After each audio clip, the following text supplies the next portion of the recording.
মন্দারের অতীতের কথা শুনে চমকে গেল অনিকেত। সম্পূর্ণ জানতে ভিডিওটিতে একটি লাইক করে প্রথম থেকেই দেখতে থাকো। গল্পের শুরুতেই দেখা যায় শ্যামলী বারবার করে একটা কথাই বলতে থাকে, আমি মন্দারকে কোনোভাবেই যেতে দেব না। মন্দার এইভাবে যেতে পারে না স্যার, আপনি মন্দারকে আটকান। ওকে এইভাবে যেতে দিলে রোহিণী দিদি খুবই ভেঙে পড়বে। তখনই অনিকেত মনে মনে ভাবে, শ্যামলী বোধহয় চাইছে না মন্দার এখান থেকে যাক। এরপরই অনিকেত বলে, দেখো ভাই মন্দার, তুমি এখান থেকে যেও না। এখান থেকে গেলে ব্যাপারটা খুব খারাপ হয়ে দাঁড়াবে। শ্যামলীর না, এই দেখো এখানে তো গুলি লেগেছে, এই জায়গাটা থেকে রক্ত পড়ছে আবারও, তাই বুঝতেই তো পারছো। ওকে এইভাবে যেতে দিও না। মানে আমাকে বারবার করেই একটা কথাই বলছে, আমি কি ওর কথাটা রাখতে পারবো না? তুমি যেও না। মন্দার বলে, না দাদা, আপনি এইভাবে আমাকে আটকাবেন না, আমাকে এখান থেকে যেতে দিন, কারণ আমার নিজেরও খুব একটা ভালো লাগছে না। আমার এখান থেকে যাওয়াটা খুব দরকার। আমার জন্য আপনাদের বাড়ির সবাই খুব বিপদে পড়ে যাবে। বুঝতে পারছেন তো, একজন ক্রিমিনালকে আশ্রয় দেওয়ার জন্য আপনাদের ঠিক কতটা বড় অসুবিধা হতে পারে। সেই জন্যই আমি বারবার বলছি যে আপনি আমাদেরকে যেতে দিন, আমাকে যেতে দিন, আমি এখানে থাকতে চাই না। মনে মনে ভাবতে থাকে কিছুতেই কিছু করা যাচ্ছে না। শ্যামলী ভাবে মন্দার যদি চলে যায় তাহলে রোহিণী দিদি অনেক কষ্ট পাবে, আর সেটা আমি কোনোভাবেই হতে দেব না। একটা ব্যবস্থা তো আমাকে করতেই হবে। কিন্তু অনিকেত অনেক বোঝাতে থাকে মন্দারকে। মন্দার কোনো কথাই শুনতে চাইছে না, আর বলে, বললাম তো আমাকে যেতে হবে। রোহিণী বলে, প্লিজ মন্দার তুমি যেও না, আমার কথাটা শোনো। কিন্তু কোনোভাবেই মন্দারকে আটকানো যায় না। এর মধ্যেই শ্যামলী বলে, স্যার মন্দার তো চলে গেল। অনিকেত বলে, আমি আর কিভাবে আটকাবো? যতটা পেরেছি ততটা করেছি, এর থেকে বেশি আমি আর করতে পারবো না। শ্যামলী বলে, ও যদি একবার পুলিশের কাছে ধরা পড়ে যায় তাহলে ওকে আর কোনোদিন ছাড়ানো যাবে না। আমার কথাটা শুনুন স্যার, এখনও সময় আছে। অনিকেত বলে, শ্যামলী আপনি কি চাইছেন? শ্যামলী বলে, মন্দারকে প্লিজ ফিরিয়ে নিয়ে আসুন স্যার, আমি আপনার কাছে হাত জোড় করছি। তার মধ্যেই রোহিণীও খুব ভেঙে পড়েছে। রোহিণী মনে মনে ভাবে, মন্দার এইভাবে চলে গেল, এটা হতে পারে না, এটা কোনোভাবেই হতে পারে না। আমাকে যেভাবেই ওকে আটকাতে হবে, তার জন্য আমাকে যা করতে হয় আমি সবটাই করব, আটকাতে আমাকে হবেই। এর মধ্যেই অনিকেত ভাবে, মন্দার কোথায় গেল? মন্দার তো বাড়ি থেকে বেরিয়ে এসেছে, রাস্তায় দেখে অনেক পুলিশ দাঁড়িয়ে রয়েছে। মন্দার গেলেই মন্দারকে ধরবে, তাই মন্দার কিছু বুঝতে পারছিল না। অনিকেত এসে বলে, ওঠো, গাড়িতে ওঠো।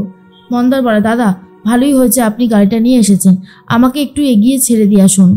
তখনই অনিকেত বলে, গাড়িতে তো ওঠো। এরপর গাড়িতে উঠলেই মন্দারকে নিয়ে সোজা বাড়ির দিকে রওনা দেয়। তখনই অনিকেতের কথা শুনে মন্দার বলে, এ কি দাদা, আপনি এটা কি করছেন? আপনি এইভাবে আমাকে বাড়ির দিকে নিয়ে যাচ্ছেন কেন? করবেন না দাদা, এমনটা করবেন না। আমাকে আমার বাড়িতে যেতে হবে, আমি ওই দিকেই ফিরে যাব, কিন্তু আপনি আমাকে ছেড়ে দিন। অনিকেত বলে, চুপ, একদম চুপ। শ্যামলী বলেছে যখন তোমাকে যেতে হবে। মন্দার ভাবে দাদা হয়তো ব্যাপারটাকে অন্যভাবে দেখছে, কিন্তু আমাকে পুরোটা বলতে হবে। রোহিণী তখন বলে, মা আমাকে যেতে দাও। কেন তুমি মাথার দিব্যি দিলে? আমি যাব, আমি যেভাবেই হোক খুঁজে বার করব।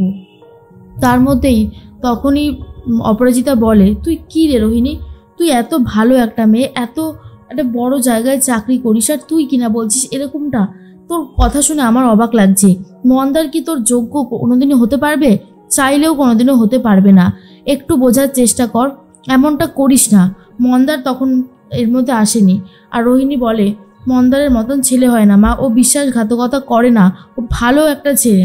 অপরাজিতা বলে, দেখ ও ডেরায় গিয়ে খোঁজ নে, ও কটা মেয়ের জীবন নষ্ট করেছে যা বলছি। মন্দার বলে, না ম্যাডাম, দয়া করে আপনি অন্য কোনো বদনাম আমার ওপরে দিন, আমি সহ্য করে নেব। আমাকে কোনোভাবেই এই অপবাদটা দেবেন না যে আমি কোনো মেয়ের অবস্থা খারাপ করে দিয়েছি। আমি মেয়েদেরকে সম্মান করতে জানি, একটা মেয়ের কাছে তার সম্মানটা কত বড় সেটা আমি খুব ভালো মতন জানি, তাই আমাকে সমস্ত কথা বলে কোনো লাভ হবে না। কথাটা ভালো করে বুঝে গেছেন তো? অপরাজিতা বলে, তুমি কি আমাকে থ্রেট করছো? তখন মন্দার বলে, না আমি থ্রেট করছি না, আমি সবটা জানাতে চাই। এই যে আমি অলোক সুরেনের ভাইকে মেরেছি, কেন?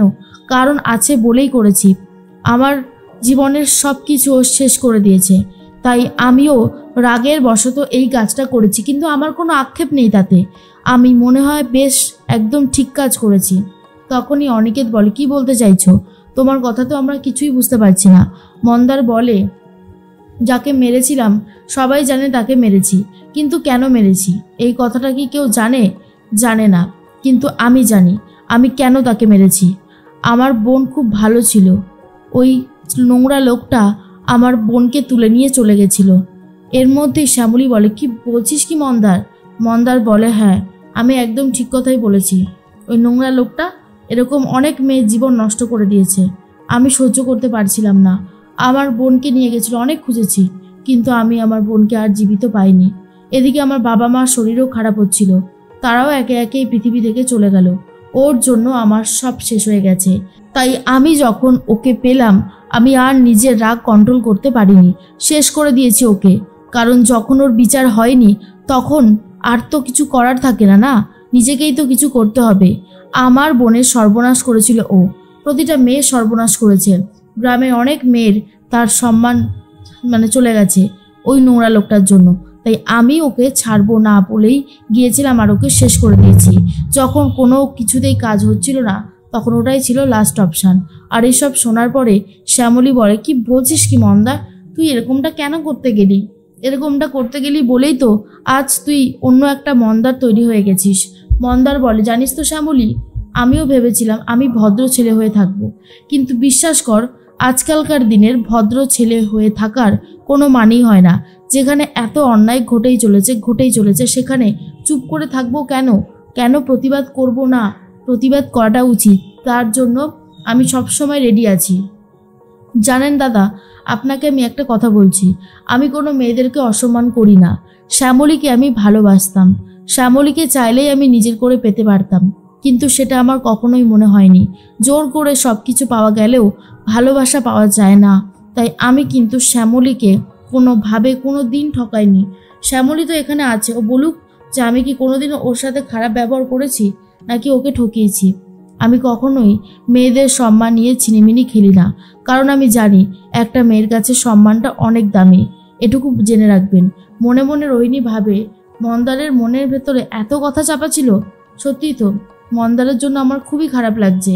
মন্দার সত্যিই একটা ভালো ছেলে, ওর প্রশংসা যতই করি না কেন কম হয়ে যাবে। আসলে পরিস্থিতি মানুষকে অন্যরকম করে তোলে, সেটা আবারও প্রমাণ হয়ে গেল। কিন্তু মন্দার সত্যি একটা ভালো ছেলে, সৎ ছেলে, যে কখনো কোনো অন্যায় করে না। অপরাজিতাও শুনে চুপ হয়ে গেছে। তখনই অনিকেত বলে, তুমি পুলিশের সাহায্য নাওনি? এরপর মন্দার বলে, পুলিশ কোর্ট কাচারি যা যা ছিল সব কিছু করেছি, কিন্তু কোনোই লাভ হয়নি। আমি আমার বোনকে হারিয়ে ফেলেছি, পরিবারকেও হারিয়ে ফেলেছি। তাই আমার মধ্যে একটা জেদ চেপে গেছিল, যা আমি ওই অপরাধীকে ছাড়বো না। তাই আমি নিজের হাতে অপরাধীকে শেষ করে দিই আর আমার বোনের হত্যার বদলা নিই। আর এটা শোনার পর সবারই মনটা খারাপ হয়ে যায় যে মন্দার এত কিছু সহ্য করেছে।